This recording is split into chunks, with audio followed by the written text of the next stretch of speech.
আজ লিখতে বসে চোখের সামনে একটা বাস্তব দেখতে পাচ্ছি। আমরা প্রত্যেকেই আমাদের জীবনে হাসি, কান্না, দুঃখ, স্বপ্ন ভেঙে যাওয়া এসব কিছুর সাথে সাথেও আরেকটা জিনিস বয়ে বেড়াই।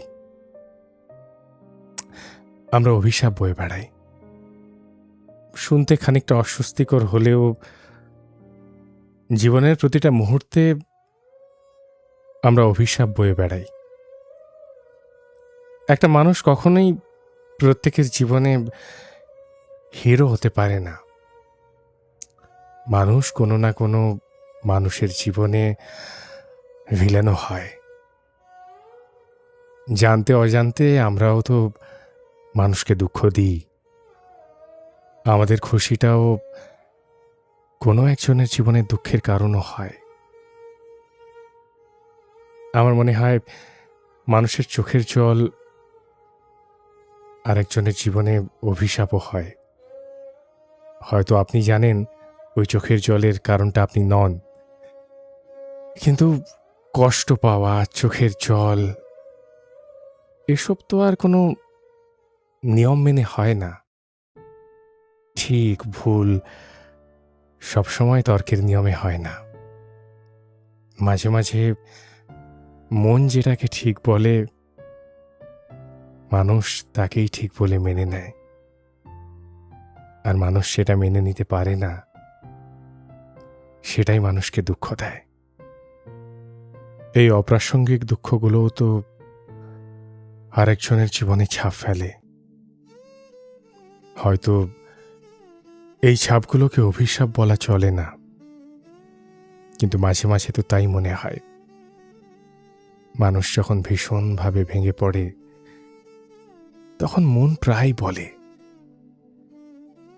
কি এমন অপরাধ হয়ে গেছে যে আমার সাথে এটা হলো? উত্তর থাকে না অনেক সময়। আমরা সময়ের সাথে কত কিছুই ভুলে যাই, ভুলে যেতে চাই, কিন্তু একটা অজানা ছাপ থেকেই যায়।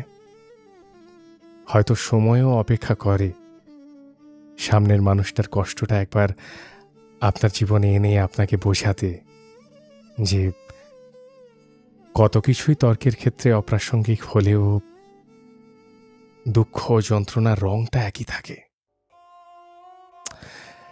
মোটিভেশন, স্পিরিচুয়ালিজম এসব আপনাকে নিজেকে গড়ার পথ হয়তো বানিয়ে দেবে, কিন্তু যন্ত্রণার নিরাময় বলে কিছু হয় না। শুধু সময় হয়তো একটা মলমের প্রলেপ দিয়ে ঢেকে দেবে। তারপর এই সব কিছুই কিন্তু একটা সময় অভিশাপ মনে হবে। আবারও বলছি, এই শব্দটা হয়তো ঠিক ঠিক শব্দ নয়, অনেকেরই তাই মনে হবে, কিন্তু আপনি যখন ভাঙবেন কতক্ষণ মনে হবে যে এটা ঠিক শব্দ নয়। একই রকম সিচুয়েশনগুলো ঘুরে ফিরে প্রত্যেকের জীবনেই আসে। কষ্টগুলো একই থাকে, শুধু শুধু মানুষগুলো রদবদল হয়। আমি জানি না আজকের এই কথাগুলো কতটা ঠিক কিংবা কতটা ভুল।